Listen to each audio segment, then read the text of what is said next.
नमस्कार.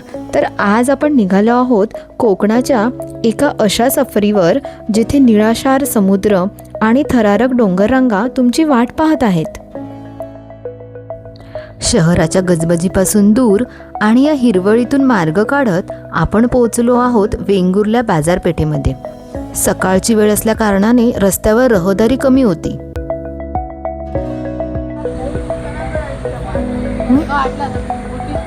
आता आपण आहोत वेंगुर्ला बीचवर. हे वेंगुर्ला बीच आहे मागे आणि पाठी बंदर पण आहे. तर आता आपण इथून एक बोटीचा प्रवास करणार आहोत. अतिशय थ्रिलिंग छान मस्त प्रवास आहे. तर तो प्रवास आहे वेंगुर्ला ते निवती असा आणि त्याच्यामध्ये बरेचसे पर्यटन स्पॉट दाखवणार आहे. तर ते कसे दाखवणार आहे आणि कसा प्रवास आहे ते मी तुम्हाला पूर्ण व्हिडिओमध्ये दाखवणार आहे.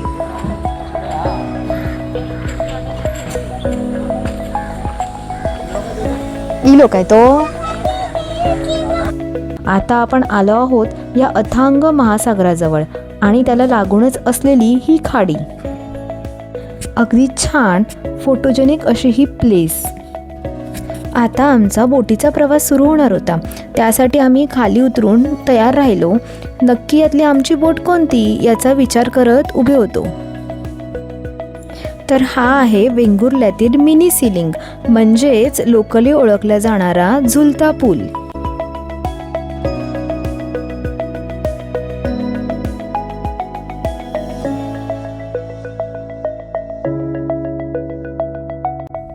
इथे तुम्ही वेगवेगळ्या बोट्स लागलेल्या पाहू शकता. त्यांपैकी सीलिंग या नामांकित बोटमध्ये आम्ही आमचा प्रवास सुरू केला.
वेंगुर्ला बंदर रोड सोबतच चालली असलेली ही खाडी आणि मग थेट समुद्रासोबत असलेली ही भेट अगदी अविस्मरणीय अनुभव देऊन जाते.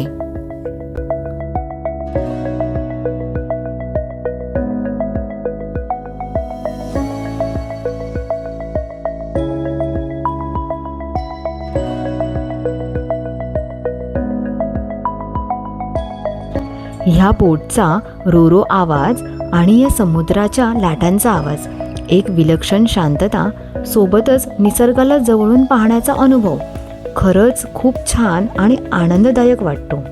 तर आम्ही सगळे फॅमिली मेंबर्स या बोट फेरीची मज्जा घेत वेगवेगळे पॉइंट्स अनुभवत होतो. पहिलंच लागलं ते वेंगुर्ल्याचा सुवर्ण इतिहास लिहिणारं बंदर आणि त्याच्यावरच असलेलं हे दीपगृह म्हणजेच लाईट हाऊस. त्यानंतर पुढचा पॉइंट हे बोटमध्ये असलेले दादा सांगते. पार्टी करायला यायचे. आपल्या लोकांना एवढं काहीच माहीत नव्हतं. मग त्या लोकांनी टेबल पॉईंट म्हणून हा व्हायरल केला इंटरनेटवर.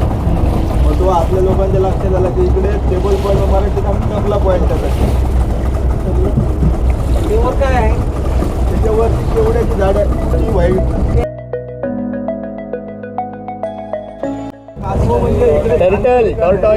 आणि पर्यटन वगैरे जास्त प्रमाणात नाही आहे. त्यामुळे जास्त प्रमाणात इकडे अंडी देतात येऊन. मग ते लोक काय करतात, रात्रीच्या वेळी अंडी द्यायला येतात. पौर्णिमा वगैरे असते त्यावेळी जास्त प्रमाणात वरती येतात अंडी द्यायला. मग ते लोक बॅटरी घेऊन टॉर्च मारून असं बघत असतात, रात्रीच्या वेळी फिरत असतात आणि नंतर मग पिंजरे बनवतात ते अंडी तर ह्या दादांनी सांगितल्याप्रमाणे ऑलिव्ह रिडल कासवाबद्दल माहिती देणारा व्हिडिओ आधीच आपल्या यूट्यूब चॅनलवर टाकला आहे, तो देखील तुम्ही पाहू शकता.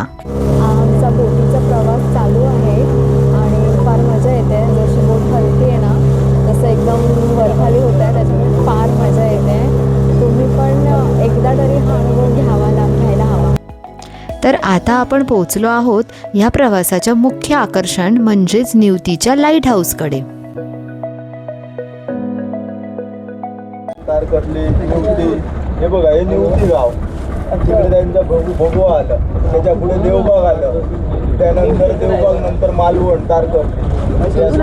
हा हे देवबाग, तारकर्ली, मालवण, भोगवा, निवती बीच तिथून आलेल्या बोटी आहेत. आणि हे स्पेशल बोटी नाही आहेत, हे फिशिंगच्या बोटी आहेत. या लोकांनी काय केलं, आता सिद्ध नॉब आहे फिशिंगचा, त्यामुळे वरती टप टाकलं आणि ते चालू काम चालायचं. हे आपण आता आलो आहोत, हे गोल्डन रॉक पॉइंट आहे. हा कसं होतं, सकाळच्या वेळी सूर्यग्रहण फर्स्ट टाइम पडतं कोवळवून, त्यावेळेस तर चमकल्यासारखा होतो दगडा, म्हणून त्याला गोल्डन रॉक पॉइंट बोलतात. आणि संध्याकाळच्या वेळी ज्यावेळी सूर्य मावळतो त्यावेळी पण थोडासा गोल्डन होतो. हा आहे स्कुबाचा क्लासरूम. स्कुबाचा क्लासरूम म्हणजे काय, गोव्यावरून कस्टमर इथे खास पाठवतात या पॉईंटला. असा पॉईंट कुठेच इथे सिंधुदुर्गात नाही भेटणार. तिथे डीपमध्ये तुम्हाला 15 फूट आतमध्ये घेऊन जातात, मोठे मासे वगैरे दाखवणार. आणि चालू आहे स्कुबा डायव्हिंग. हे मालवणवरून खास करून घेऊन येतात, तारकर्ली मालवण. पर पर्सन 6,000 रुपये एकाची फी आहे. एक दिवस तुम्हाला फुल ट्रेनिंग देणार तिकडे ठेवून, दुसऱ्या दिवशी तिकडे घेऊन येणार.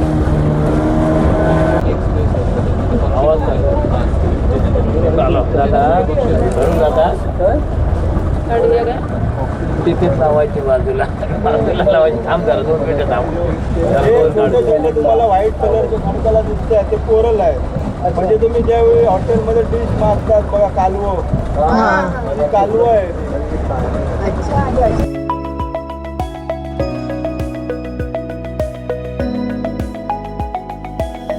घ्या व्यवस्थित. पक्ष्यांचे घरटे होते त्यावेळी, लाळेपासून घरटे बनवायचे. ऐकलंस, पक्ष्यांचे घरटे आतमध्ये होते या केव्हा.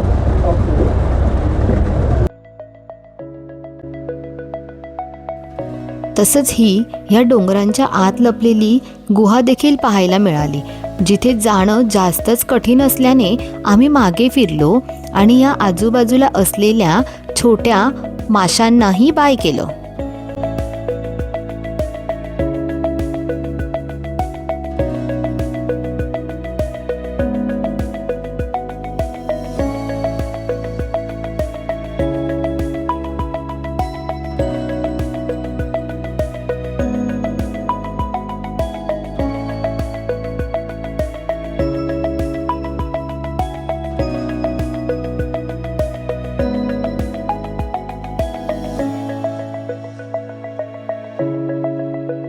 मग आम्ही आलो खूप सुंदर अशा या मोठ्या खडकांच्या साईडने मेन पॉईंटकडे. येथे आता हे दादा ह्या पॉईंट्सबद्दल कव्हर करतील.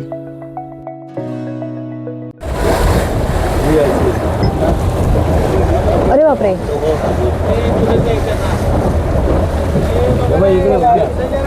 आपण बोलतो म्हातारीची गुफा, आपण म्हातारीची गुफा बोलतो. हे आता म्हातारीची गुफा नाव का पडलंय, तर म्हातारीची चूळ, ज्याचा नंबर वाईज गोटी लागलाय ते म्हातारीची चूळ आहे. ही म्हातारीची गुफा आहे. मग त्यावेळी कसं होतं, कामगार लोक भरपूर होते. मग तो एक कामगार जर असेल, आता गौंडी असेल तर तो आपल्या फॅमिलीला घेऊन यायचा सोबत, तो काम करायचा. पण आता जेवण वगैरे घालायला फॅमिलीलाच घेऊन यायचा, कारण अपडाऊन करू शकत नव्हता. हे आहे मध्ये. म्हणजे त्यावेळी म्हातारी त्याची पडून ऑफ झाली होती या साईड, म्हणून ते नाव म्हातारीची गुफा, म्हातारीची चूळ असं नाव.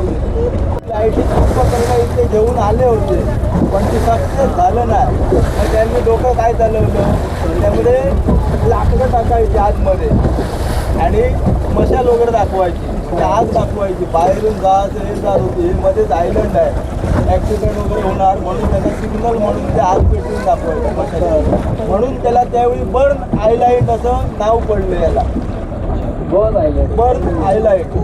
मग ते काय झालं 1931 साली त्यावेळी इकडे तुफानाच्या वेळी लाट गेली वरून, मग ते तिकडे 1931 साली ट्रान्सफर केलं न्यू लाईट हाऊस.